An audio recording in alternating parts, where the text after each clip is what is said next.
لا حول ولا قوة الا باللہ العلی العظیم۔ بسم اللہ الرحمن الرحیم۔ الحمد للہ الذی ہدانا لہذا وما كنا لنهتدی لولا ان ہدانا اللہ۔ لقد جاءت رسل ربنا بالحق، صلاۃ والسلام والتحیۃ والاکرام علی سید اسلم ما فی الوجود، سر اللہ فی کل موجود، نقطۃ دائرۃ الوجود،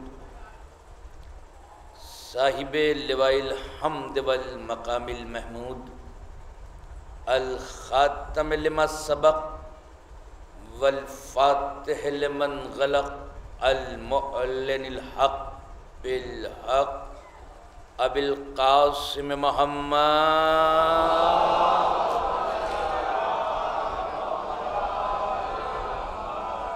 والصلاة والسلام علی یاسب الدین والایمان، باب الامن والامان، کلمۃ الرحمن، کاسر الاسنام والاوثان، السابق بالاحسان والشاہد بالایمان، مصداق مرج البحرین یلتقیان، الامام المظفر والشجاع الغضنفر، وقاسم الطوبہ والصخر، ابی شبیر والشبر، وحامل الباب الخیبر، والساقی حوض الکوثر، الذی سمتہ امہ حیدر، والآلہ الطیبین الطاہرین المعصومین المظلومین المنتجبین المنتخبین،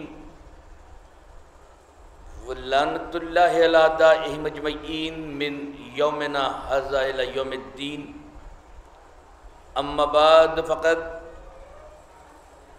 قال اللہ سبحانہ وتعالی فی الکتاب الحکیم، بسم اللہ الرحمن الرحیم، ان اللہ یحب المتقین۔ صلوات بھیجے محمد وآل محمد۔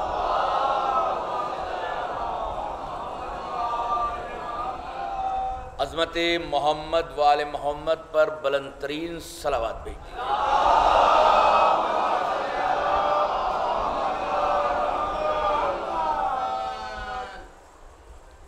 ارباب دانش و اہل علم حضرات، کافی مدت کے بعد اس علاقے میں مجلس کو خطاب کرنے کی سعادت حاصل ہو رہی ہے، اور آج کی اس خصوصی مجلس میں علماء کرام کی موجودگی، اور خاص کر کے میرے بھائی نصیر میاں کی تشریف آوری میرے لیے باعث صد افتخار ہے۔ شورائے کرام موجود ہیں، آغوش مادر سے مجلسوں کو سماعت فرمانے والے سامعین کرام تشریف فرما ہیں، اس لیے مجھے زیادہ موضوع کے لیے تمہید درکار بھی نہیں ہے۔ میں اپنے بیان کو آپ کے اذہان سے بلا فصل کر رہا ہوں، اور گفتگو کا عنوان جو انتخاب کیا ہے وہ ہے قرآن اور متقی۔ آیات کی روشنی میں تلاش کریں گے کہ وہ کون لوگ ہیں جو صاحبان تقوی ہیں، متقی ہیں۔ اس لیے اللہ انہی کے لیے قرآن مجید میں کہہ رہا ہے کہ ان اللہ یحب المتقین۔ اس میں کوئی شک نہیں ہے کہ اللہ متقیوں سے محبت کرتا ہے۔ اب میں کیا کروں، بسم اللہ کی بے سے لے کر والناس کی سین تک 6666 آیتیں پڑھ جائیے، کہیں پہ یہ نہیں ملے گا کہ اللہ مسلمانوں سے محبت کرتا ہے۔ جہاں ملے گا کہ اللہ متقیوں سے محبت کرتا ہے۔ ہم بھی زندگی کے کسی نہ کسی حصے میں کسی نہ کسی سے کسی نہ کسی وجہ سے محبت کرتے ہوئے نظر آتے ہیں، لیکن ہم جو محبت کرتے ہیں وہ کسی وجہ سے محبت ہوتی ہے، بلا وجہ محبت نہیں ہوتی۔ کوئی کسی سے کسی کی دولت کی وجہ سے محبت کرتا ہے، کوئی اقتدار کی وجہ سے محبت کرتا ہے، کوئی اختیار کی وجہ سے محبت کرتا ہے، کوئی اس کے علم کی وجہ سے محبت کرتا ہے، کوئی اس کی شہرت کی بنا پہ محبت کرتا ہے، کوئی اس کے حسن کی وجہ سے محبت کرتا ہے، مگر کسی نہ کسی وجہ سے محبت ہوتی ہے۔ اگر یہ وجہ ہٹ جائے تو پھر محبت کا بھی پتہ نہیں چلتا۔ میں توجہ چاہ رہا ہوں۔ کوئی کسی سے کسی کے حسن کی وجہ سے محبت کرتا ہے، مگر وہی صاحب حسن جب سن رسیدہ ہو جائے تو جس کو ایک جھلک دیکھنے کو نگاہیں ترستی تھی، آج گھر میں ہو کے بھی دیکھنے کو طبیعت نہیں چاہتی۔ اس کی وجہ کیا ہے؟ کہ کیونکہ ان کی شخصیت سے محبت نہیں تھی، حسن سے محبت تھی۔ تو جیسے یہ وجہ ختم ہوگی وہ پھر محبت کا بھی فقدان ہو جائے گا۔ اللہ جو محبت کرتا ہے متقیوں سے، تو نہ تو وہ کسی کے حسن پہ فریفتہ ہے، ذرا سا جاگ کے سنیں، نہ تو کسی کے حسن پہ فریفتہ ہے، نہ کسی کی دولت سے متاثر ہے، نہ کسی کی طاقت سے مروب ہوتا ہے۔ تو پھر اللہ نے متقیوں سے محبت کیوں کی؟ اور خالی محبت ہی نہیں، ان اللہ مال متقین، اللہ اگر کسی کے ساتھ ہے تو وہ متقیوں کے، یہ بھی کہیں نہیں کہا کہ وہ مسلمانوں کے ساتھ ہے، ساتھ ہے تو متقیوں سے، محبت کرتا ہے تو متقیوں سے، ساتھ ہے تو متقیوں کے۔ ہم نے اور قرآن مجید کی آیتیں تلاش کرنا شروع کی تو قرآن مجید میں بالکل ابتدائی آیت الف لام میم ذالک الکتاب لا ریب فیہ ھدی للمتقین، یہ قرآن ہدایت کرتا ہے تو متقیوں کی، یعنی چاہتا ہے تو متقیوں کے، ساتھ ہے تو متقیوں سے، اور ہدایت کرتا ہے تو متقیوں کی۔ اب میں کیا کروں؟ جس نمازی سے پوچھیں کہ کیوں نماز پڑھ رہے ہیں، کہ تاکہ جنت میں چلے جائیں۔ اس تپش میں روزہ کیوں رکھ رہے ہیں؟ کہ تاکہ جنت میں چلے جائیں۔ اللہ جانے کیسے محنت مشقت کر کے دولت جمع کی ہے۔ یہ خانہ کعبہ کا طواف کر کے حاجی کیوں بننا چاہتے ہیں؟ کہ تاکہ جنت میں چلے جائیں۔ یہ خمس و خیرات کیوں دے رہے ہیں؟ کہ تاکہ جنت میں چلے جائیں۔ اس کا مطلب ہے کہ ہر عبادت کے پس منظر میں یہ مقصد ہوتا ہے کہ وہ جنت میں چلے جائیں۔ آپ امام بارگاہ میں آئے ہیں، میں وہاں تھا یہاں آیا، تو امام بارگاہ اپنی جگہ۔ اچھا اذان ہو گئی، صلوات بھیج دے محمد والے محمد۔ اذان کا ذرا سا انتظار کر لیں، بہت بلند صلوات بھیجیے۔ تو جو عبادت کر رہا ہے اس عبادت کرنے والے سے اگر پوچھیں کہ نماز کیوں پڑھ رہے ہو؟ کہ تاکہ جنت میں چلے جائیں۔ روزہ کیوں رکھ رہے ہو؟ کہ تاکہ جنت میں چلے جائیں۔ یہ حج کرنے کے لیے کیوں جا رہے ہو؟ کہ تاکہ جنت میں چلے جائیں، یعنی جنت میں چلے جائیں۔ ہم اس امام بارگاہ میں آئے ہیں، وہاں ان کے ڈرائنگ ہال میں بیٹھے تھے، ڈرائنگ روم سے چلے امام بارگاہ میں آئے، تو اس کا مطلب ہے امام بارگاہ اپنی جگہ ہے، ہم چل کے جائیں گے۔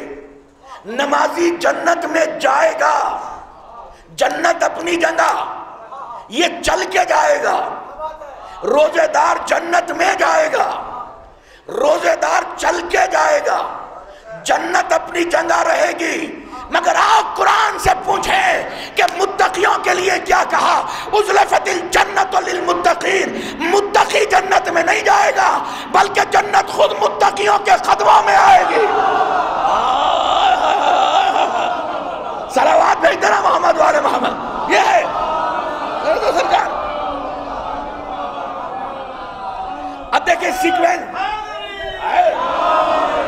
اب دیکھیں جزاک اللہ،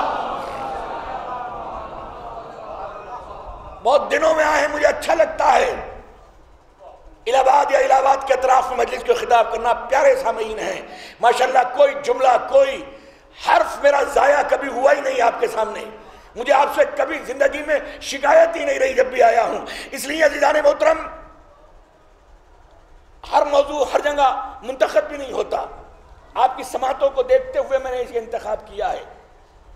سیکوینس دیکھیں، اللہ چاہتا ہے تو متقیوں کو، اللہ ساتھ ہے تو متقیوں سے، قرآن ہدایت کرتی ہے تو متقیوں کی جنت سمٹ کر آئے گی، تو متقیوں کے قدموں میں یہ متقی ہیں کون کا انتظار کرنا، کل صبح کا جا کر الہ آباد میں اور مسجدوں میں اذان سننا۔ کچھ کہیں گے اشہد ان محمد رسول اللہ، لیکن کچھ کہیں گے اشہد ان محمد رسول اللہ و اشہد ان علی ولی اللہ و امام المتقین۔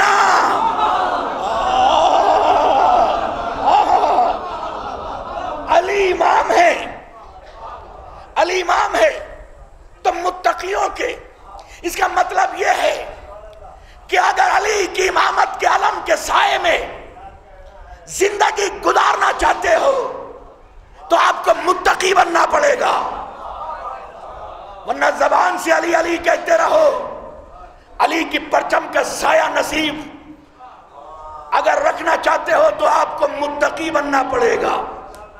تو اب کیا کروں متقی بننے کے لیے؟ کون سا جتن کروں جو متقی ہو جاؤں؟ نماز پڑھوں کا ضروری نہیں ہے کہ ہر نمازی متقی ہو۔ میں توجہ چاہ رہا ہوں، کیونکہ قرآن کی شرط ہے کہ قرآن متقیوں کی ہدایت کرتا ہے، اور ضروری نہیں ہے کہ ہر نمازی متقی ہو۔ اگر ہر نمازی متقی ہوتا تو کربلا میں یزیدی بھی نمازی تھے، میں توجہ چاہ رہا ہوں، حسینی بھی نمازی بھی تھے، ادھر بھی نماز ادھر بھی نماز، ادھر بھی سجدے ادھر بھی سجدے، مگر ایک جنتی کیوں، ایک دوستی کیوں؟ اس کی وجہ یہی تھی کہ ایک طرف مسلمان تھے، ایک طرف متقی تھے۔ توجہ چاہ رہا ہوں، متقی شرط ہے، ضروری نہیں ہے کہ ہر روزہ رکھنے والا متقی ہو، اور یہ بھی ضروری نہیں ہے کہ نماز پڑھنے والا نمازی کہلاتا ہے، متقی نہیں۔ روزہ رکھنے والا صائم کہلاتا ہے، متقی نہیں۔ حج کرنے والا حاجی کہلاتا ہے، متقی نہیں۔ جبکہ ہم گاہے بگاہے کسی نہ کسی صورت سے یہ پروف کرنا چاہتے ہیں، سوسائٹی میں یہ ثابت کرنا چاہتے ہیں کہ لوگ ہمیں متقی سمجھیں۔ کوئی داڑھی رکھ کر، کوئی چھوٹی داڑھی، کوئی بڑی داڑھی، کوئی ٹوپی، کوئی امامہ، کوئی ابا، کوئی خبا، کوئی شیروانی، کوئی جواہر کٹ، کوئی سفاری سوٹ، کوئی کھانا کھلا کے، کوئی کھانا کھا کے،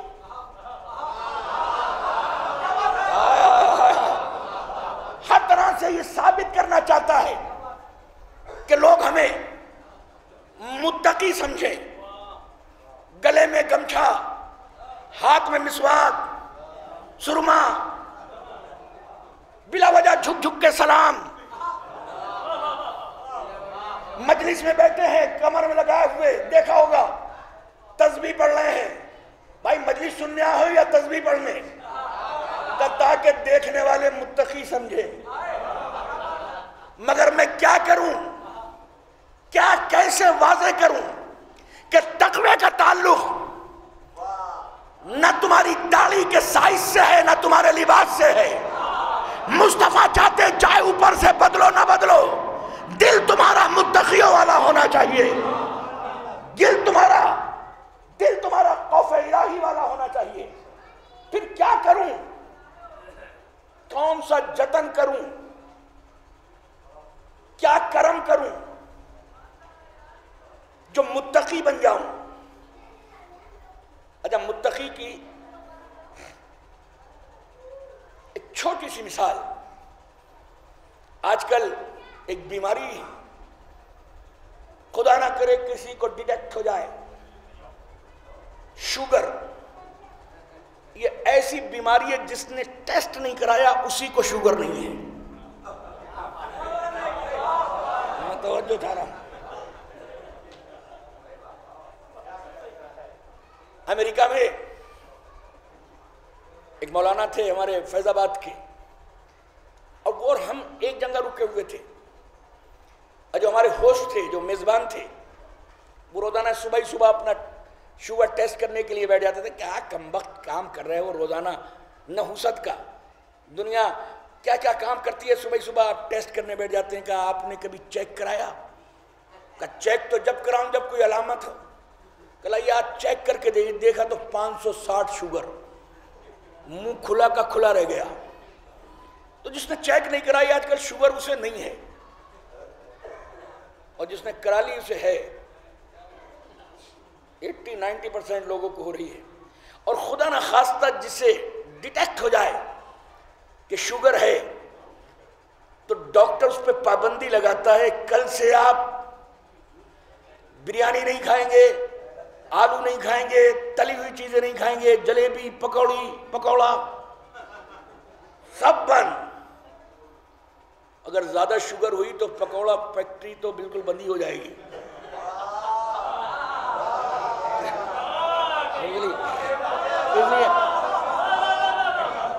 اس لیے پابندی لگی۔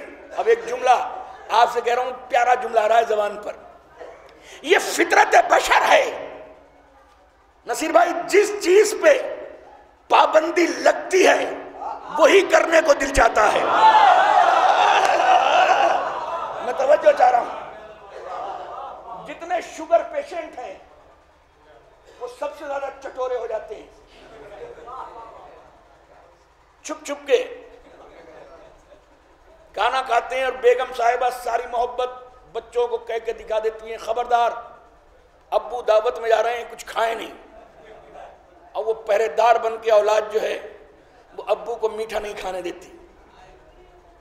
اور ماشاءاللہ سے کبھی ولیمے میں دیکھو جسے شوگر ہو گئی ہو،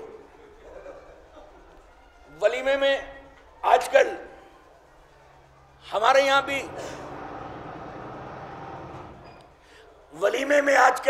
بھی جتنے بونے لوگ ہیں وہ اپنے قد کو کھانے کی ڈشیں بڑا کرنا چاہتے ہیں۔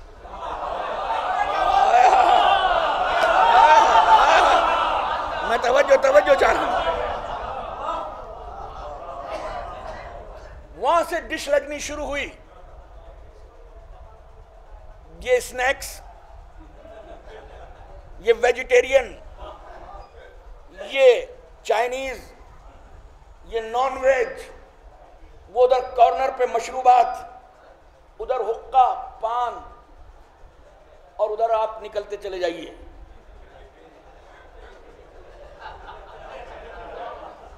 اب یہ بیچارہ کل ہی تو شوگر ہوئی ہے،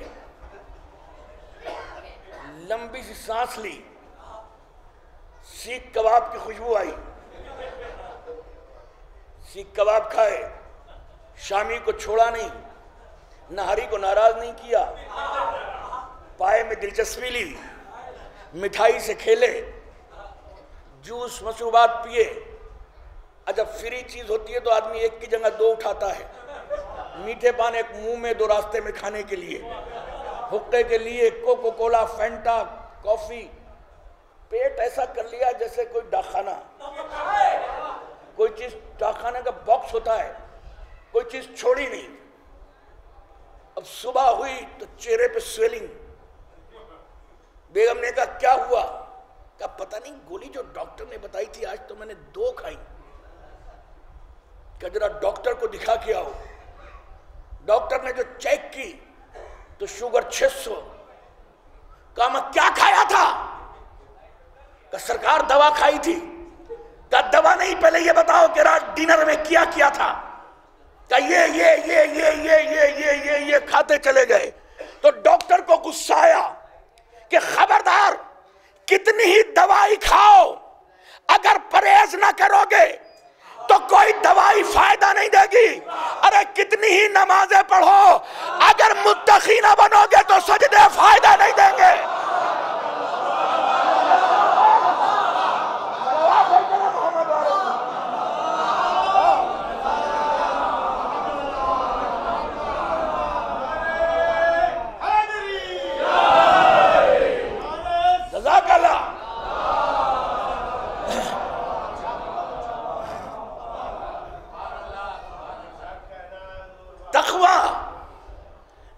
سے ہو.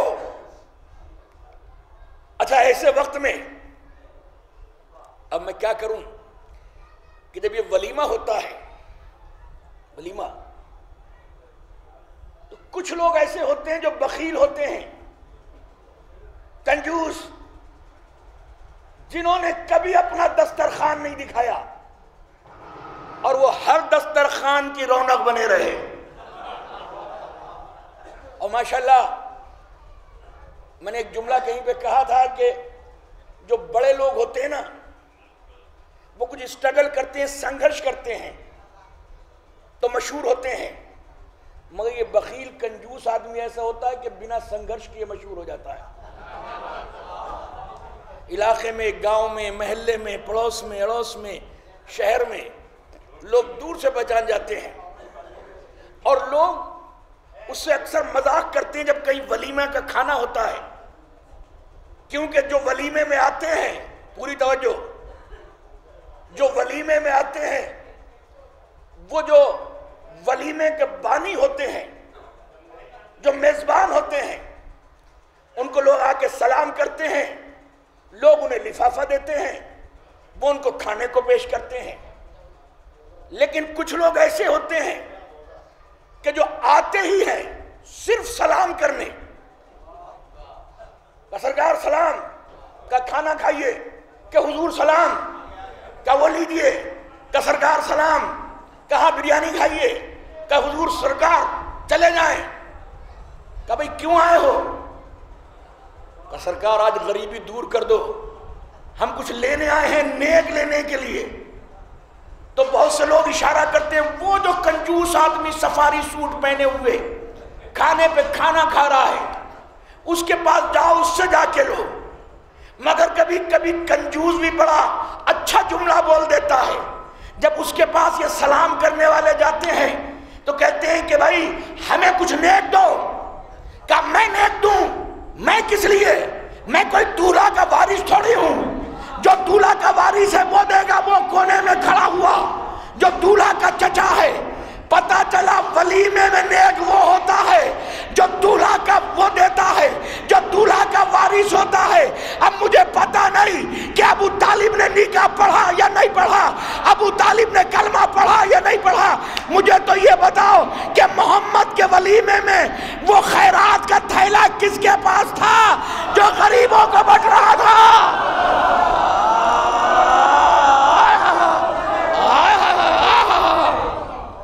صلوات بھیج دینا محمد والے محمد.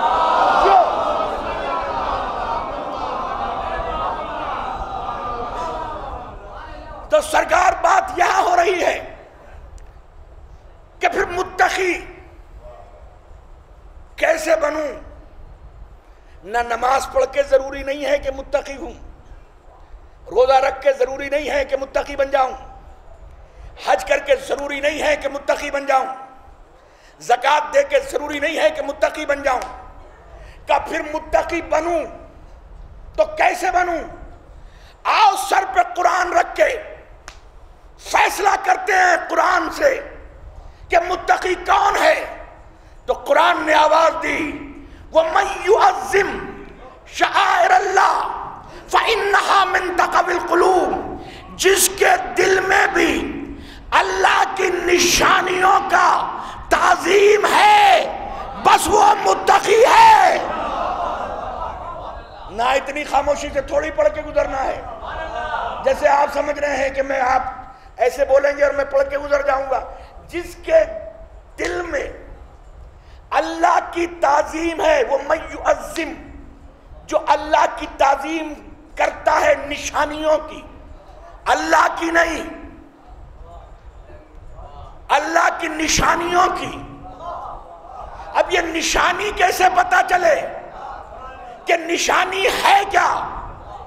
میں مجلس پڑھ رہا ہوں، مجلس پڑھتے پڑھتے یہ فون یہاں رکھ کے بھول جاؤں اور میرے جانے کے بعد کسی کے ہاتھ میں آپ دیکھیں تو فوراً کہیں گے یہ کمپنی کا فون، اس کا کور جاوید آبدی صاحب کے ہاتھ میں تھا، یہ ان کی نشانی ہے۔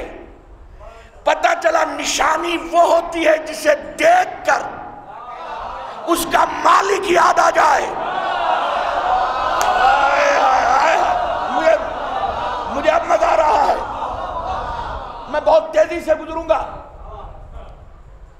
آپ جو شادی کرتے ہیں نا، اس میں انگیجمنٹ جو ہوتی ہے، منگنی منگنا سگائی، اس میں لڑکی والے لڑکے کے ہاتھ میں اور لڑکے والے لڑکی کے ہاتھ میں انگوٹھی دیتے ہیں۔ کیوں انگوٹھی دیتے ہیں؟ کہ تاکہ یہ نشانی کا خیال ذہن میں رہے کہ اب تم کسی کی ہو گئی ہو اور تم بھی کسی کے ہو گئے ہو، کسی غیر کا تصور بھی ذہن میں نہ لانا۔ میں توجہ چاہ رہا ہوں، میں توجہ چاہ رہا ہوں۔ الیکشن ہوتے ہیں نا، چناؤ میں جب کوئی پارٹی ہوتی ہے تو اس پارٹی کے ادھیکش کی تصویر ای وی ایم پہ نہیں لگی ہوتی۔ یا اللہ میں توجہ چاہ رہا ہوں، میں نے کتنا بڑا مسئلہ حل کیا ہے۔ بلکہ اس پارٹی کی نشانی ہوتی ہے، سائیکل، کمل کا پھول، ہاتھی، پنجا، یہ نشانیاں ہیں۔ جب آپ ای وی ایم میں بٹن دباتے ہیں تو تصور ہوتا ہے سائیکل کا، بٹن دباتے ہیں نشانی پہ، تصور ہوتا ہے اس کے ادھیکش کا۔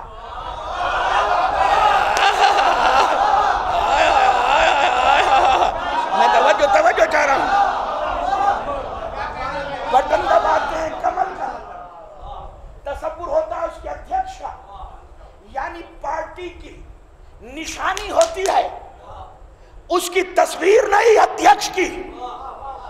اس کا مطلب ہے کہ نشانی دیکھی، اس کا مالک یاد آ گیا، اور دل کی دھڑکنیں روک کے جملہ سننا۔ اگر بندے کی نشانی ہے تو بندہ یاد آئے گا، اگر اللہ کی نشانی ہے تو اللہ یاد آئے گا۔ اور کائنات میں کوئی ایسا دکھاؤ تو صحیح کہ جس کی آنکھ دیکھو تو عین اللہ، زبان دیکھو تو لسان اللہ، چہرہ دیکھو تو وجہ اللہ، ہاتھ دیکھو تو ید اللہ، ولادت دیکھو تو کعبۃ اللہ، ارے محبت دیکھو تو رضی اللہ، دشمنی دیکھو تو لعنت اللہ۔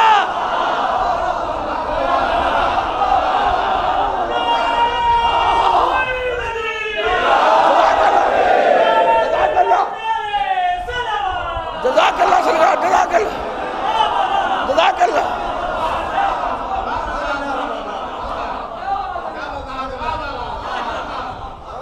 سلطنت ولایت کا شہنشاہ اعظم حضرت علی کائنات میں ایسا ہے کہ جسے دیکھو تو اس کی نشانی یاد آ جائے۔ ایک دن دلی میں میرے گھر پر ملت مسلمہ کے الگ الگ فرقوں کے افراد آئے اور آنے کے بعد کہتے ہیں کہ جاوید آبدی صاحب ہم ایک پروگرام کرانا چاہتے ہیں معراج النبی کے عنوان پر 5 اسٹار ہوٹل میں، اور دوسرے مذاہب کے لوگوں کو بھی بلایا جائے اور اس میں ہر فرقے کے عالم سے تقریر کرائی جائے۔ میں نے کہا خدا کے واسطے اور کسی سبجیکٹ پہ تقریر کرا لو، مگر مسلمانوں کو معراج النبی کے موضوع پہ جمع مت کرو، کیونکہ ہر فرقے کا مولوی اپنے حساب سے جب معراج پڑھے گا اور جب آڈینس تمہارے دوسرے مذہبوں کے ہوں گے تو کہیں گے کہ یہ تو اپنے نبی کی معراج پر ہی متحد نہیں ہے۔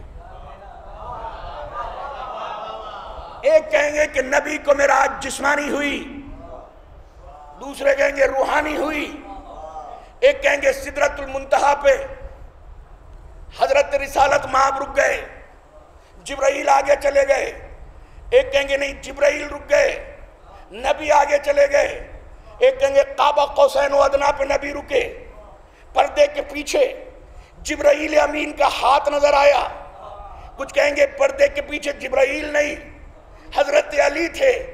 یہ الگ الگ ان کی بدنصیبی کی بات ہے کہ معراج کی شب پردے کے پیچھے شاگرد کے جانے کا یقین ہے، استاد کو بھول جاتے ہیں۔ میں توجہ چاہ رہا ہوں، نبی کو معراج ہوئی، اس کے کاز کیا تھی، اس کی وجہ کیا تھی، کیوں معراج ہوئی؟ کہ اللہ نے اپنے خلوت قدے میں، تنہائی میں، پرائیویسی میں اپنے محمد کو اپنی راز کی باتیں کرنے کے لیے بلایا تھا، تو اس کا مطلب ہے وہاں بلایا تھا تو وہاں اللہ تھا، وہاں تھا تو یہاں نہیں تھا، جو وہاں ہو یہاں نہیں ہو وہ خدا نہیں۔ میں توجہ چاہ رہا ہوں۔ پھر وہ وہاں بلایا، نبی وہاں گئے، زنجیر در ہلتی رہی، بستر کی گرمی جیوں کی تیوں رہی، یہی تو سنتے ہو نا، وضو کا پانی ٹپ ٹپ کر کے گرتا رہا۔ نبی وہاں اللہ کے پاس گئے اور جا کے آ گئے۔ میں نے مولانا سے پوچھا، مولانا جب آپ جاؤ گے اللہ کے پاس تو کیا آپ آ جاؤ گے؟ کہا نہیں، جو اللہ کے پاس جاتا ہے وہ کبھی واپس نہیں آتا، اور نبی گئے بھی آ گئے، اب بھی تمہاری سمجھ میں نہیں آتا۔ نبی نے وہاں جا کے آ کے بتایا کہ میں تمہارے جیسا نہیں ہوں۔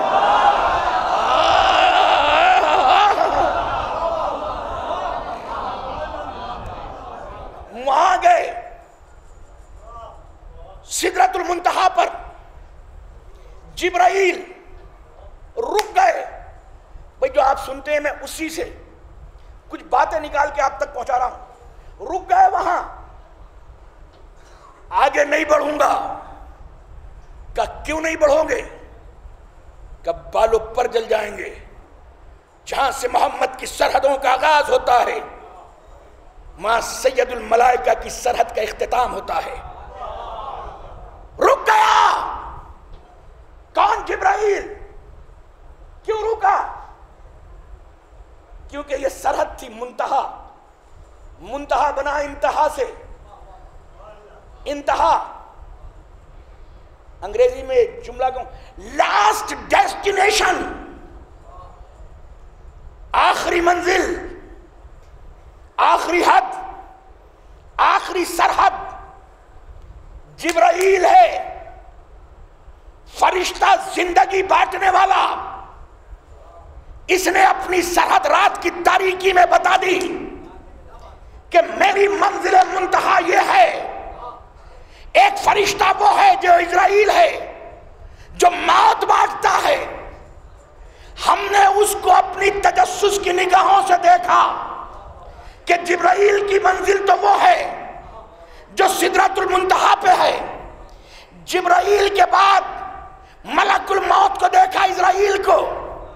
اب جو میری نگاہیں تلاش کرتی رہی تو مدینے کی گلی میں ایک دروازہ تھا جس میں بوریے کا پردہ ٹنگا ہوا تھا، جہاں کی چکی چلانے والی فضہ تھی، جہاں پہ جھاڑو دینے والا سلمان تھا، جہاں پہ جاروب کا اشنالین بردار ابو ذر تھا، وہاں پہ ستارہ زہرا نے سجدہ کیا تھا، وہ شعلہ بھی حیات میں شبنبستان محبت کو سمانے کا ہنر رکھنے والے افراد رہتے تھے، جن کی زبان کلام پاک تھی، جن کا لہجہ قرآن تھا، جو عظمت کی مملکت کے شہنشاہ اور شہزادے تھے۔ میں نے اس در پہ دیکھا، ایک دن نہیں، 2 دن نہیں، 3 دن تک فرشتے نے رک کے بتا دیا کہ ملک الموت کی انتہا یہ ہے، جبرائیل کی انتہا وہ ہے۔ صلوات بھیجتے محمد والے۔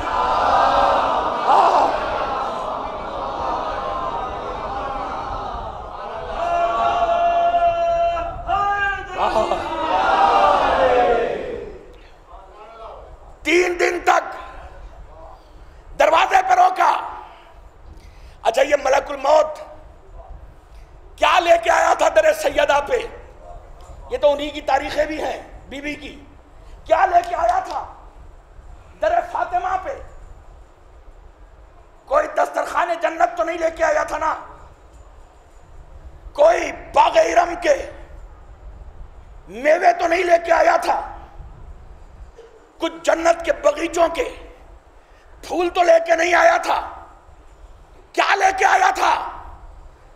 کہ ملک الموت کچھ اور نہیں لاتا، موت لے کے آتا ہے۔ پوری توجہ، یعنی ملک الموت کے پاس کچھ نہیں تھا، موت تھی۔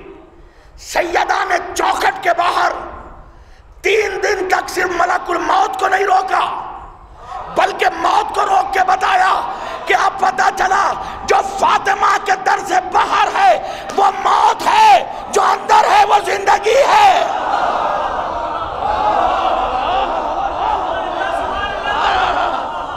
جزاک اللہ، صلوات بھیج دے محمد والے محمد۔ توجہ سرکار۔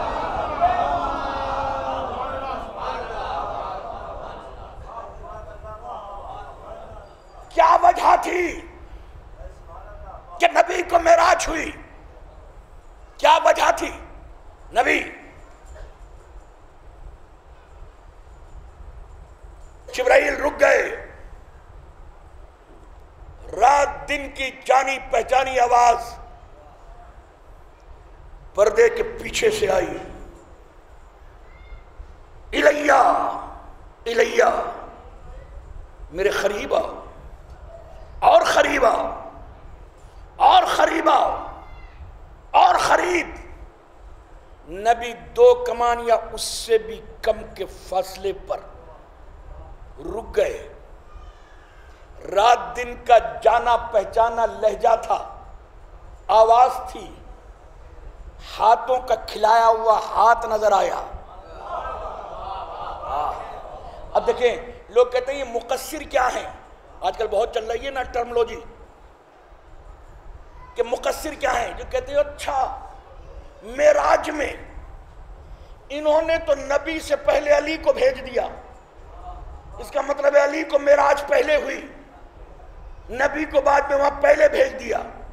یہ وہ اعتراض کرتے ہیں جن بے غیرتوں کو کبھی پروٹوکول کرانا نصیب ہی نہیں ہوا۔ میں توجہ چاہ رہا ہوں۔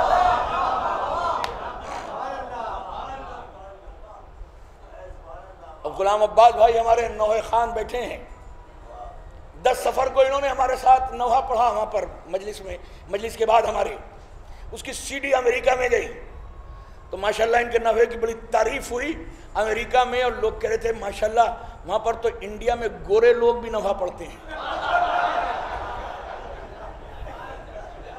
کہ کیا انقلاب آ گیا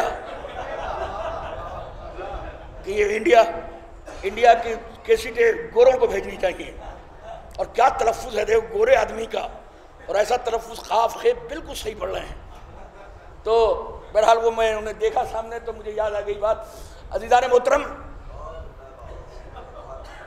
یہ وہ لوگ ہیں جنہیں پروٹوکول کبھی نہ دیکھنا نہ کرانا نصیب ہی نہیں ہوا، کہ پہلے علی کو بھیج دیا اور بعد میں نبی نبی گئے، اس کا مطلب ہے کہ آپ نے علی کو نبی سے آگے بڑھا دیا۔ کبھی دیکھا ہے کہ جب کوئی ایک منسٹر کہیں پر سفر کرتا ہے تو کیبنٹ منسٹر کے استقبال کے لیے پہلے سے ڈی ایم موجود ہوتا ہے؟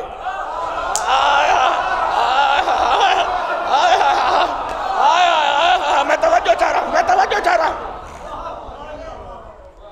اور استقبال کے لیے، پروٹوکول کے لیے اسٹیٹس کا بڑا دھیان رکھا جاتا ہے۔ اگر کوئی پرائم منسٹر اس ملک میں آئے گا تو استقبال کرنے کے لیے آپ کے دریاباد کے تھانے کا انسپیکٹر دلی میں کھڑا ہوا نہیں ہوگا۔ پرائم منسٹر کا استقبال پرائم منسٹر کرے گا، پریزیڈنٹ کا استقبال پریزیڈنٹ کرے گا، آئی جی کا استقبال آئی جی کرے گا۔ اس کا اسٹیٹس ویسے ہی ہونا چاہیے۔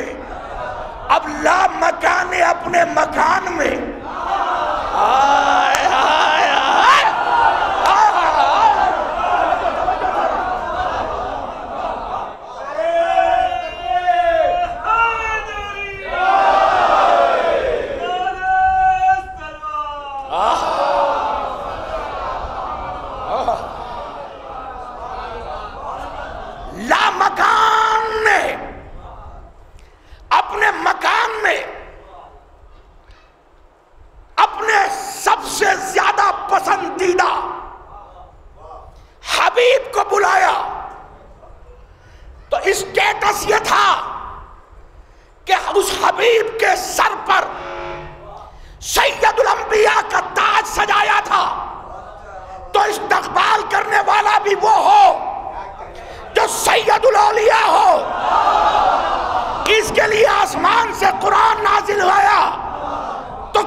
جانا پہچانا خاد نظر آیا۔ نایاب صاحب، کیا نایاب شعر محسن نقوی کا میرے ذہن میں آیا کہ ہاتھ دیکھا تو محسن نقوی مرحوم نے کہا یہ معراج کی شب کہاں ہاتھ مارا۔ بھئی میں دیکھ رہا ہوں پنجابی شاعر ڈیرہ غازی خان کا رہنے والا، مگر کیا کمال کی اردو، کیا کمال کی اس کے اشعار تھے۔ یہ معراج کی شب کہاں ہاتھ مارا۔ ہمارا نایاب بھائی پچھلے بار ملے تھے تو اسکوٹر ٹپ ٹپ کہیں خراب ہوتا تھا کہیں سے چلتا تھا، اس میں گھوم رہے تھے۔ 6 مہینے کے بعد ہی یہ فارچونر میں گھوم رہے ہو، کہاں ہاتھ مارا۔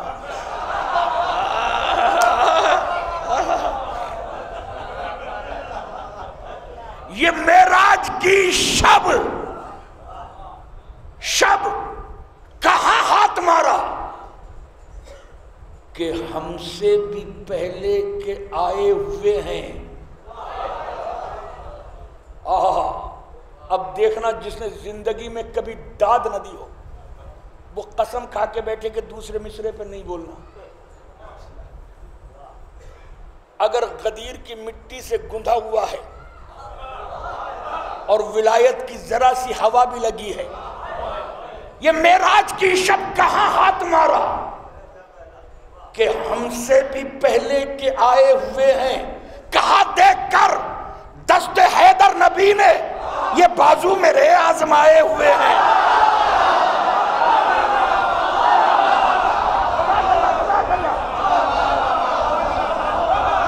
یہ بازو میرے آزمائے ہوئے ہیں۔ ہوا بالافق الاعلی۔ ابھی تو یہاں دیکھا، قرآن پڑھ رہا ہوں، پھر یہ معراج کی شب کہاں ہاتھ مارا۔ کہ ہم سے بھی پہلے کے آئے ہوئے ہیں، کہا دیکھ کر دست حیدر نبی نے یہ بازو میرے آزمائے ہوئے ہیں۔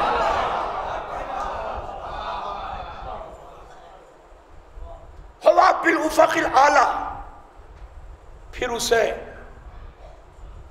محمد نے افق اعلیٰ پہ دیکھا، ابھی تو وہاں دیکھا، وہاں سنا۔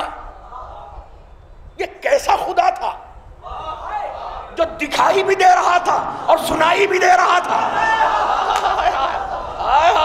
میں توجہ چاہ رہا ہوں۔ ہوا بالافق الاعلی، اسے افق اعلیٰ پہ دیکھا۔ کچھ کہتے ہیں کہ نہیں، مسلمان کہتے ہیں، مصر سے لے کر دیوبند تک کے کہتے ہیں کہ پردے کے پیچھے خدا تھا، اللہ تھا۔ ہم کہہ رہے ہیں وہ تو افق اعلیٰ پہ دیکھا، پردے کے پیچھے سنائی دیا۔ جو سنائی دے وہ خدا نہیں، جو دکھائی دے وہ خدا نہیں۔ یہ سنائی بھی دے رہا تھا، دکھائی بھی دے رہا تھا۔ ہم سمجھتے تھے کہ صرف نصیری ہی علی کو خدا سمجھتے ہیں، مگر یہاں پہ پتہ چلا وہابی بھی علی کو خدا سمجھ رہے ہیں۔ یہاں دیکھا،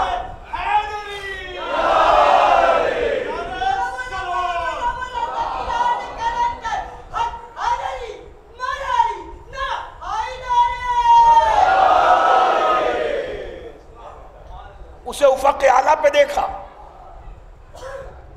پھر یہاں دیکھا۔ بس ذرا سا اپنے بھائی نصیر صاحب کی موجودگی میں یہ ذرا سی وضاحت کر دوں، پھر زحمت تمام کر رہا ہوں۔ میں یہ نہیں چاہتا کہ آپ کا بھی روزہ ہو، میرا بھی۔ ماں کذب الفواد ومارا،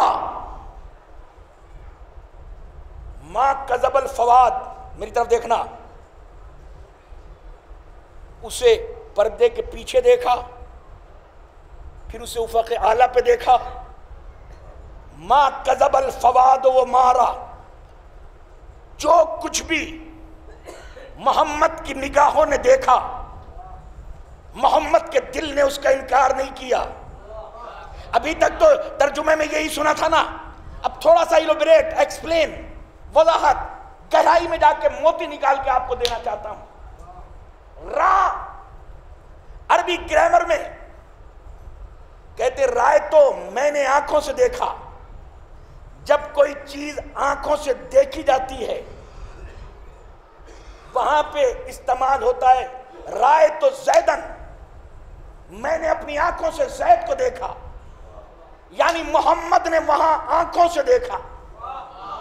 جو آنکھوں سے اسلام کا بیس ہی یہ ہے، بنیادی یہ ہے کہ اللہ آنکھوں سے نہیں دکھائی دیتا، مگر قرآن کہہ رہا ہے کہ وہاں پہ محمد نے کسی کو آنکھوں سے دیکھا۔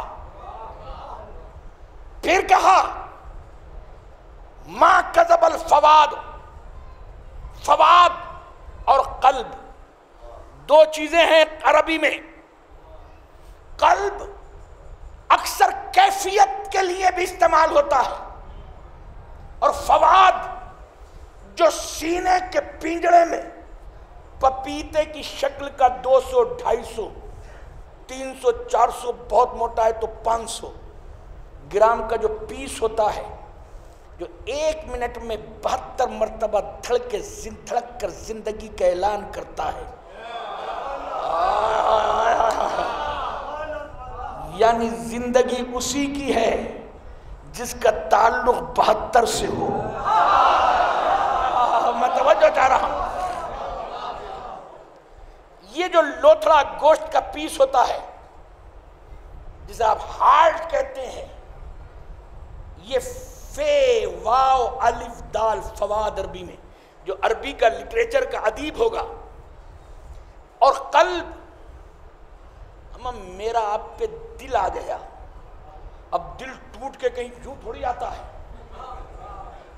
میں اس گاؤں میں دل لگ گیا تو کس دیوار پہ تھوڑی لگا ہوا ہے دل، دل مچلا رہا ہے، دل مچل گیا تو دل مچل کے کوئی زبان پہ تھوڑی آ رہا ہے۔ تو وہ الگ بات ہے کہ خندق میں کچھ لوگوں کا آ گیا تھا،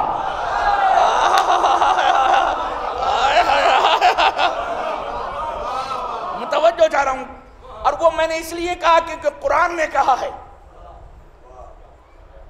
تو قلب دل کی کیفیت کے لیے اور فواد اس دھڑکنے والے دل کے لوتھڑے کے لیے جو سینے کے پنجڑے میں ہوتا ہے، جو بلڈ سپلائی کرتا ہے، اسے کہتے ہیں فواد۔ کیا احتیاط ہے قرآن مجید کی! خالق نے یہ نہیں کہا کہ محمد کے قلب نے جو دیکھا،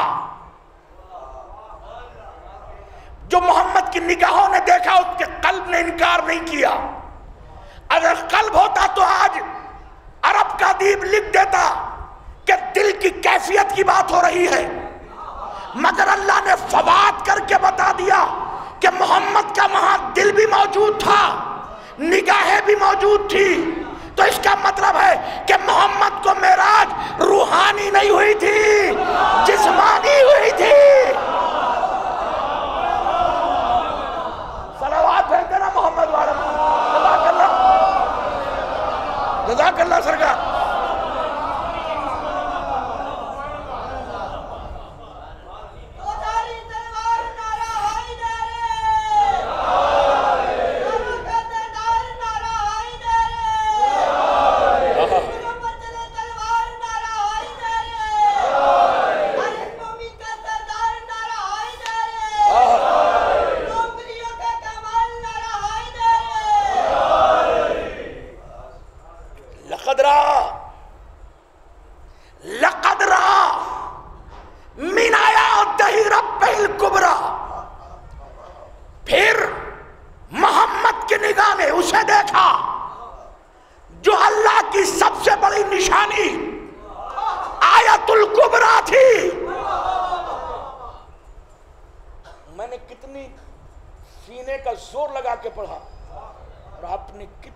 خاموشی سے اس پہ تیر چلا دی ہے، کتنی خاموشی سے سنا ہے۔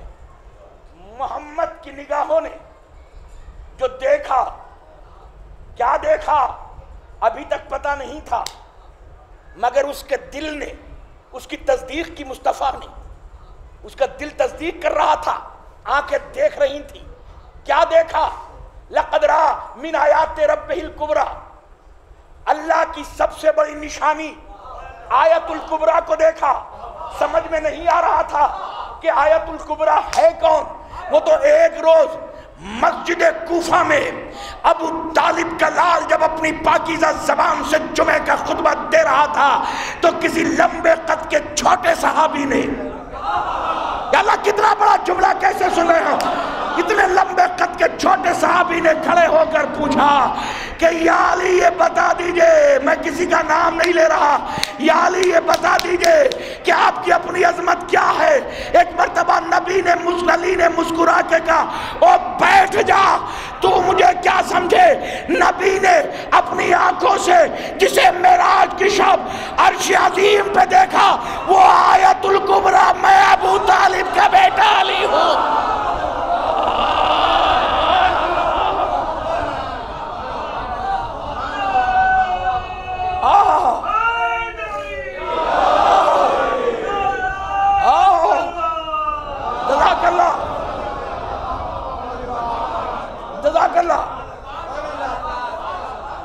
اب سرکار کنکلوژن دے رہا ہوں، نتیجہ دے رہا ہوں تقریر کا۔ وَمَن يُعَظِّمْ شَعَائِرَ اللہ، جس نے اللہ کی نشانیوں کی تعظیم کی وہ متقی ہے۔ اللہ کی نشانی نہیں، اللہ کی نہیں، اللہ کی تعظیم نہیں، اللہ کی نشانیوں کی جس نے تعظیم کی۔ اور علی آیت نہیں، آیت الکبریٰ ہے۔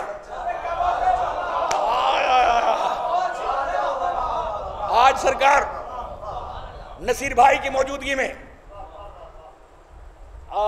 علمی خانوادے کی وراثت کے وارث کی موجودگی میں عرض کر رہا ہوں، اور بڑا پیارا جملہ، شرط ہے، یہ سن کے جانا، لے کے جانا، یہ نہیں مجلس سن کے بڑی اچھی مجلس ہوئی، اس کو ذہن میں رکھنا، شرط ہے کہ اللہ کی نشانیوں کی تعظیم، کہتے ہیں ہم بھی تعظیم کرتے ہیں، آپ بھی تعظیم کرتے ہیں، ہم کون سا کم سمجھتے ہیں؟ کم نہیں سمجھتے تو چوتھے نمبر پہ مانگتے ہیں۔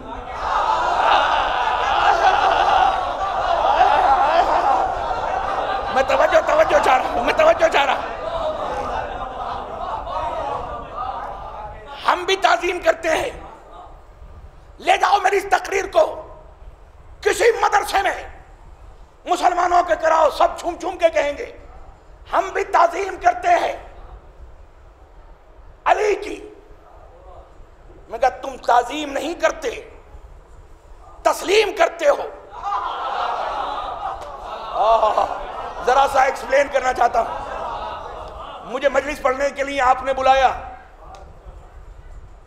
وہاں سے مجھے گاڑی نے چھوڑا، جو بھی بانی مجلس، ان کے بیٹے، بھائی، دوست، احباب اور ساتھی اور انجمن والے، سننے والے، جو بھی مجھے مل رہا تھا، السلام علیکم، السلام علیکم، کوئی ہاتھ ملا رہا تھا، کوئی ہاتھ آنکھوں سے لگا رہا تھا، یہاں تک، اور مجھے مجلس پڑھانے کے لیے بلایا، پوسٹر لگایا، اناؤنس کیا، اتنی دور سے بلایا، اور بلانے کے بعد مجھے یہاں پر مجلس پڑھنے کے لیے بٹھا بھی دیا، فرش پر بیٹھا ہوں، اور میری جگہ بہلول ہند کو بٹھا دیا۔ کہاں گئے بہلول ہند؟ پوری مجلس وہ پڑھ کے چلے گئے، میں مصافحہ کر کے واہ واہ کر کے میں بھی چلا گیا۔ تو یہ آپ نے کون سی تعظیم کی؟ آپ کہہ رہے ہیں کہ وہاں سے لے کے وہاں تک دسترخوان بچھا ہوا ہے، فرشی سلام کرنے والے ہیں، ہاتھ پیر جوڑنے والے، چومنے والے ہیں، تو یہ تسلیم ہے، تعظیم نہیں۔ تعظیم وہ ہے جو میرا مقام ہے، مجھے وہاں بٹھاؤ۔ کہاں بیٹھو؟ کہاں بیٹھو؟ فیصلہ کر دیا، فیصلہ کر دیا میں نے، فیصلہ ہو گیا۔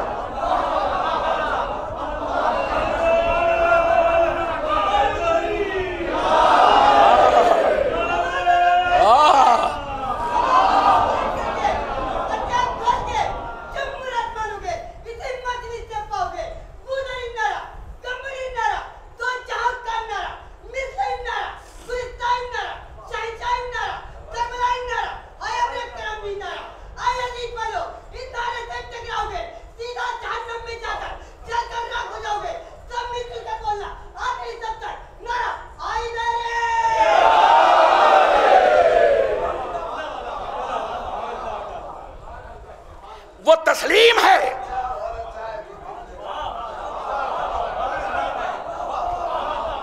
ہاتھ چوم رہے ہو، دسترخوان لگا رہے ہو، عزت دے رہے ہو، وہاں سے لے کے وہاں تک قطار میں کھڑے ہوئے ہیں سارے احباب، سارے رشتہ دار، مگر جو میری مسند ہے، جو میری موجودگی میں کسی اور کو بٹھا دیا، تو تسلیم ہے، تعظیم نہیں۔ اور قرآن نے شرط تسلیم کی نہیں لگائی ہے۔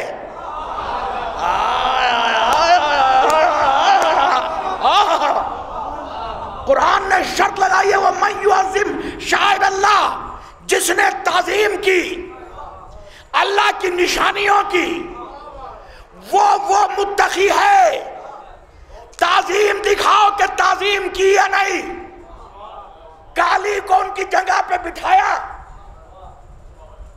کب بٹھایا؟ تو آؤ دیکھیں معصوم کے عمل سے پہلا خلیفہ مسلمانوں کے،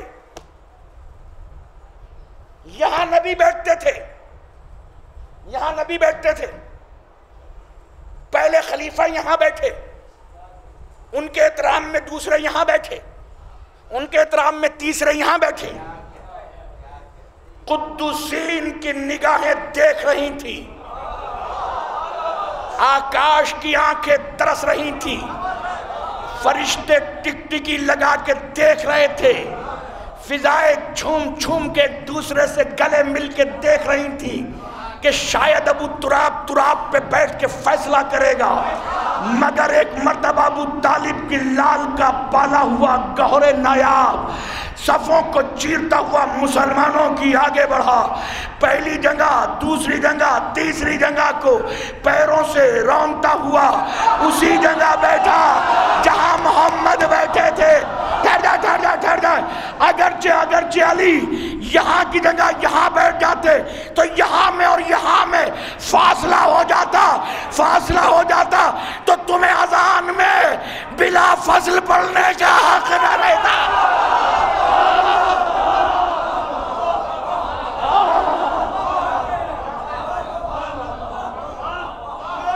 اس لیے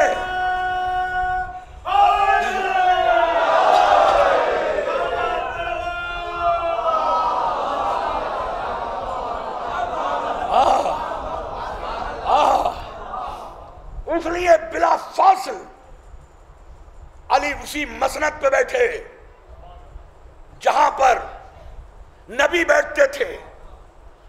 اس لیے بھی کیونکہ معصوم کی جگہ معصوم ہوتی ہے.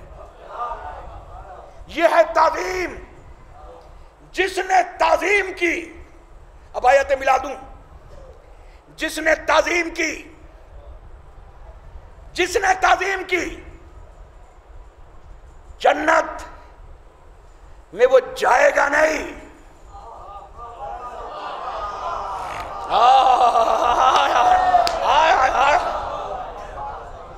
اچھا، کتنے نوحے خان شاعر حضرات، مولانا سننے والے، آپ بھی 80% مولانا سمجھتا ہوں میں تو آپ کو جو مجلس سے سنتے ہیں، بٹ 20% رہ جاتے ہیں. یہاں والے 80% میں سارے مولانا ہو. آہا،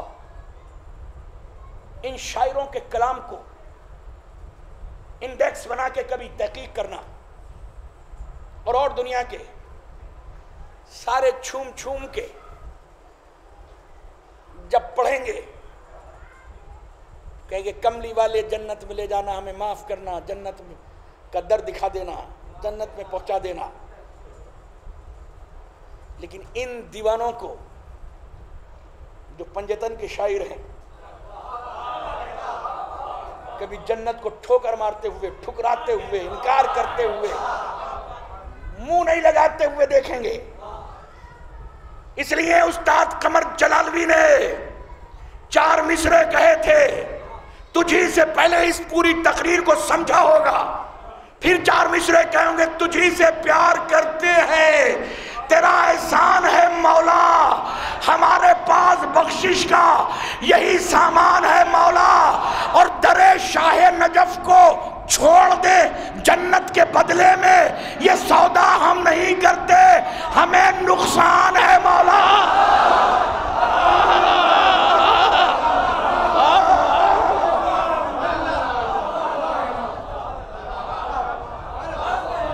جنت تو ہمارا بہلول بیچ دیتا ہے، جنت تو حسین کے پیچھے حر جب نماز پڑھتا ہے تو جنتی بن جاتا ہے. اسی لیے کربل کے بن میں بطول کے سید بیٹے نے چراغ کو گل کر کے کائنات میں بتا دیا تھا کہ جس کے درمیان شرم حائل ہو، خانوادوں کی ذمہ داریاں ہیں، چھوڑ کے چلا جائے. اور یہ مت سمجھنا ہے کہ جو مجھے چھوڑ کے جائے گا جنت اس کی نہیں رہے گی. میں فاطمہ کا جایا تم سے وعدہ کرتا ہوں، جو اپنے گھر سے میرے در پہ آ گیا جنت اس کی ہو گئی. عزادارو، رونے کے لیے ہی تو ہم پیدا ہوئے ہیں. رونا ہی تو ہمارا اثاثہ ہے، یہ آنسو ہی تو ہمارا سرمایہ ہے۔ میرے بھائی کو کسی نے بتایا ہر سال مجلس کرتے ہیں، میں بھی کچھ مجالس کراتا ہوں گھر پر، جس کی بھی جو مجلسیں ہوتی ہیں سال بھر انتظار کرتا ہے، کل ہی سے انتظار ہوگا کہ پھر مجلس ہوں گی، پھر فرش عذاب بچھے گی، پھر ایک عظیم مہمان کے ساتھ کچھ مہمان آئیں گے، اپنی سوکھی آنکھوں کو پھر کربل کی داستان سن کے آنکھوں کو پھر آنسوؤں سے تر کریں گے۔ عزیزارو، جب زہرا کا پھرا گھر لٹ گیا، کربل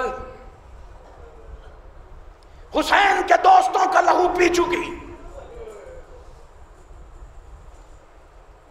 اور اپنے کٹے ہوئے شانوں سے ام البنین کا لال خدائے وفا بھی اپنے کٹے ہوئے شانوں سے کربلا کی تپتی ہوئی ریتی پر داستان وفا لکھ چکا، اور اپنے کلیجے کے لہو سے اپنی شہادت کی دستاویز پر لیلا کے لال نے بھی آخری دستخط کر دیے۔ ایک سیدہ کا بیٹا حسین بن میں اکیلا رہ گیا۔ ایک جملہ کہوں،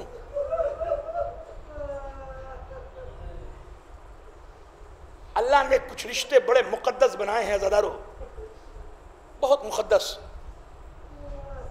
اور ان رشتوں میں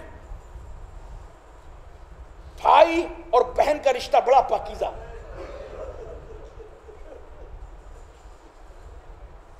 ماں اور بیٹے کا رشتہ بڑا مقدس، مگر ایک رشتہ جو بنایا ہے قدرت نے، باپ اور بیٹی کا، بڑا نازک اور بڑا پاکیزہ رشتہ ہے۔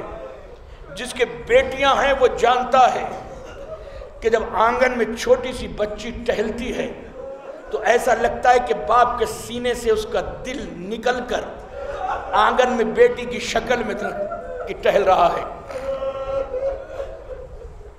اور باپ کتنا ہی عیبدار ہو، کتنا ہی عیب ہو باپ میں، ساری کائنات کی خوبی بیٹی کو اپنے باپ میں نظر آتی ہے۔ باپ وہ بھی حسین جیسا اور بیٹی وہ بھی سکینہ جیسی۔ کچھ بزرگ ہیں میں یہاں سے دیکھ رہا ہوں جنہوں نے خود سنی ہوگی مجلس، علامہ مرحوم رشید ترابی صاحب، میرے نانا مرحوم 95 سال کے اس دنیا سے گزرے، کبھی کبھی پرانے خطیبوں کی کچھ مجلسوں کے ٹکڑے مجھے سناتے تھے، کہتے تھے جب شام غریباں آتی تھی تو پاکستان سے علامہ رشید ترابی صاحب کی مجلس آتی تھی، ہم لوگ اپنے اپنے ریڈیو ایک ہفتے پہلے سے تیار کر دیتے تھے، سیل وغیرہ، بیٹری وغیرہ۔ ایک جملہ علامہ رشید ترابی صاحب مصائب میں پڑھتے تھے، تو کہتے تھے مومنوں کے عزاداروں کے گھر سے یہ ریڈیو سے جب ان کی مجلس آتی تھی اور مصائب کے یہ جملہ پڑھتے تھے تو کہتے تو ایسی چیخوں کی آواز ہوتی تھی جیسے کوئی جوان گھر میں موت ہو گئی ہو۔ میں ان سے پوچھتا تھا وہ کون سا جملہ، کہ وہ جملہ علامہ رشید ترابی صاحب یہ پڑھتے تھے کہ جب شام غریبہ میں، کہ جب سکینہ کا بابا زین پہ سوار ہوا اور ایک مرتبہ لجام فرس پہ ہاتھ ڈال کے کہا چل میری سواری نانا کی نشانی، مجھے میری آخری منزل پہ پہنچا دے، آخری بار تجھے زحمت دے رہا ہوں، اب میں پھر تجھ پہ سواری نہیں کروں گا، میری قتل گاہ تک پہنچا دے۔ اب جو حسین نے دیکھا کہ زلجنا کی آنکھوں سے سرخ رنگ کے آنسو زمین پہ گر رہے ہیں اور اگلی ٹاپوں کی طرف اشارہ کر رہے ہیں، اب جو حسین نے اگلی ٹاپوں کی طرف دیکھا تو علامہ رشید ترابی کہتے تھے کہ چھوٹی سی 4 سال کی بچی زلجنا کی ٹاپوں سے لپٹ کے کہہ رہی ہے، اے زلجنا میرے بابا کو نہ لے جا، میں یتیم ہو جاؤں گی۔ حسین زین سے زمین پہ آئے، سکینہ کو سینے سے لگایا اور کہا سکینہ مجھے جانے دو، ہو سکتا ہے ہم تمہارے لیے پانی لے آئے۔ سکینہ فاطمہ کی پوتی نے، ارے سکینہ نے حسین کا دامن پکڑا، آواز دیے بابا یہ کہہ کے نہ جائیے، میرا چچا باز بھی یہ کہہ کے گیا تھا، ابھی تک دریا سے واپس نہیں آیا، میں اپنے چچا کا ابھی تک انتظار کر رہی ہوں۔ جزاک اللہ زدارو، جزاک اللہ۔ مولا آپ کی عبادت کو قبول فرمائے۔ 2 جملے یہ میں بڑی ذمہ داری کے ساتھ منبر کے اوج پر بلندی سے کہہ رہا ہوں، میں نے خود پرسنل تحقیق کی، جتنے بھی کربلا میں شہید گئے ہیں، سن لینا پھر رونا زدہ رو، جتنے بھی اطمینان سے جتنے بھی کربلا میں شہید گئے ہیں جنگ کرنے، ان کے پیچھے کوئی نہ کوئی جب جنگ کرنے گئے ہیں مقتل میں سہارا بن کے چلا۔ میں نے تو پڑھ دیے مصائب۔ جناب قاسم گئے تو ایک ہاتھ حسین کا پکڑے ہوئے عباس اور ایک ہاتھ اکبر، اور جناب قاسم کو ٹھارس دیتے ہوئے جا رہے ہیں۔ جناب عباس گئے تو امام حسین کا ہاتھ پکڑے ہوئے جناب علی اکبر، جناب علی اکبر گئے تو 57 برس کا بوڑھا باپ کمر پکڑ کے کہہ رہا ہے میرے لال بڑی نماز شب میں تجھے دعائیں مانگ مانگ کے مانگا تھا، میرے لال نہ تیرے اولاد ہے نہ تیری شادی ہوئی ہے، کاش تیرے بھی اکبر جیسا بیٹا ہوتا تو پتہ چلتا کہ جوان بیٹے کی محبت کیا ہوتی ہے۔ یعنی جب علی اکبر گئے ہیں تو امام حسین پیچھے چلے ہیں، مگر ہائے فاطمہ کا جایا جب چلا تو کوئی نہ تھا جو پیچھے سہارا بن کے چلتا۔ میں نے مقتل میں دیکھا کوئی نہیں ملا جو حسین کا سہارا چند کے چلتا۔ میں نے علماء سے پوچھا، مگر ایک دن جب میر انیس آل اللہ مقامہ کے مرثیے کو پڑھ رہا تھا تو پتہ چلا جناب سکینہ حسین کے پیچھے سہارا بن کے چلی، جناب سکینہ مشکل کشا بن گئی، اپنے دادا کے نقش قدم پہ چلتے ہوئے حسین کے پیچھے چلی، اور میر انیس کہتے ہیں کہ چلاتی تھی قربان ہو بیٹی چلے آؤ، ننھا سا میرا دل ہے میرا دل نہ دکھاؤ، مر جاؤں گی بابا نہ مجھے چھوڑ کے جاؤ، میں مرتی ہوں بابا مجھے صورت تو دکھاؤ۔ اور بابا کو قسم دے کے بلاتی تھی سکینہ اور سر پیٹتی پیچھے چلی جاتی تھی سکینہ۔ جزاک اللہ زدارو، جزاک اللہ، جزاک اللہ۔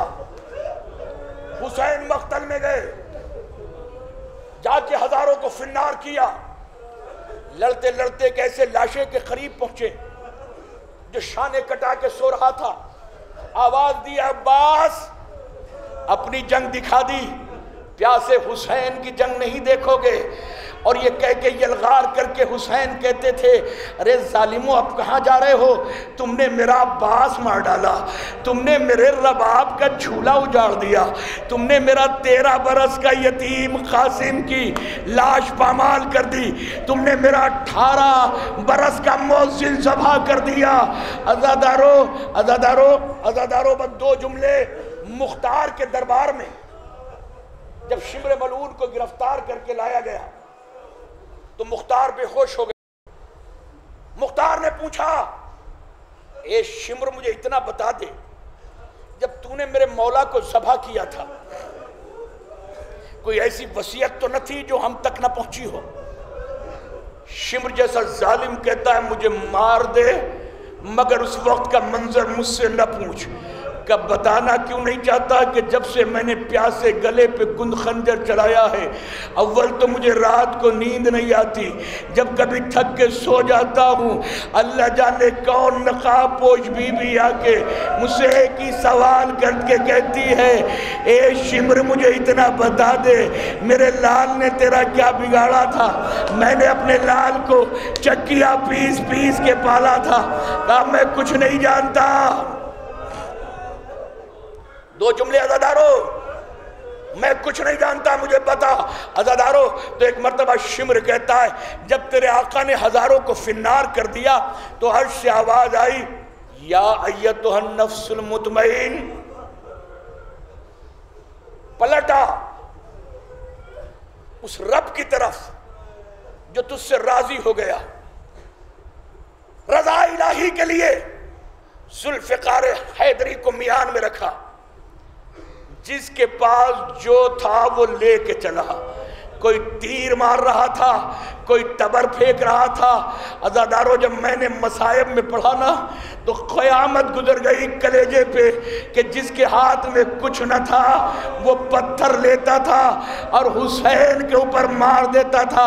میر انیس کہتے ہیں کہ پاؤں ہر بار رکابوں سے نکل جاتے تھے، یا علی کہتے تھے مولا تو سنبھل جاتے تھے۔ اتنے میں کسی ظالم نے ایسا گرز مارا کہ حسین زین سے زمین پہ گرے۔ ارے ادھر سے خیام حسینی سے جناب زینب ٹیلہ زینبیہ پہ پہنچی، برابر میں جناب سکینہ تھی، بھیا نظر نہیں آ رہا تھا۔ علامہ کہتے ہیں کہ وہاں پر قدرت زینب کو لے گئی جہاں خدا کسی بھائی کو نہ لے آ جائے، جہاں کسی بہن کو کسی بھائی کے پاس نہ لے جائے۔ سجدے میں حسین تھے، شمر شرابی پشت پہ سوار تھا، خنجر چل رہا تھا، آواز دی انت اخی، کیا تو میرا بھائی ہے؟ جیسے ہی زینب کی آواز سنی حسین نہ کھڑے ہو سکے، آنکھوں کی پتلیاں فرات پہ گھوم گئی۔ اے عباس زینب آ گئی، اے عباس زینب آ گئی۔ عباس کا لاشا دریا پہ تڑپنے لگا، ظالم کا خنجر چلا۔ فاطمہ کی صدا آئی، اے نہر القما میرا بچہ ہے بے خطا، اے دشت کربلا میرا بچہ ہے بے خطا۔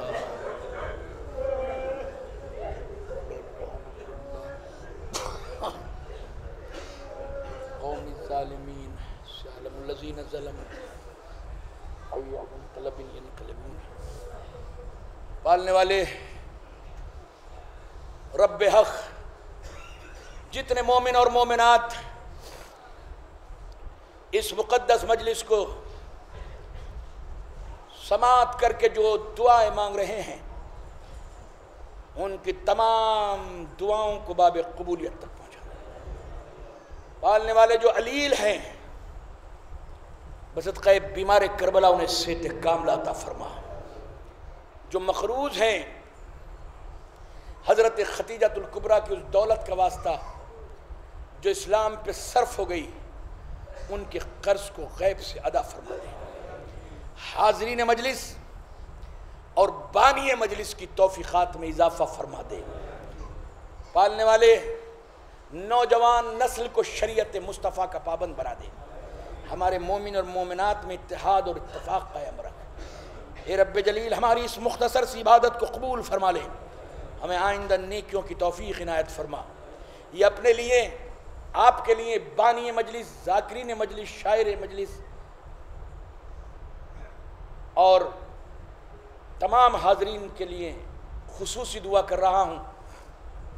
میرے مولا زندگی کے آخری سانس تک اپنا محتاج بنانا، کسی محتاج کا محتاج مت بنانا۔ ہمارے آخری امام کے ظہور میں تعجیل فرما دے اور ہمیں ان کے غلاموں میں شمار فرما۔ ربنا تقبل منا انک انت السمیع العلیم۔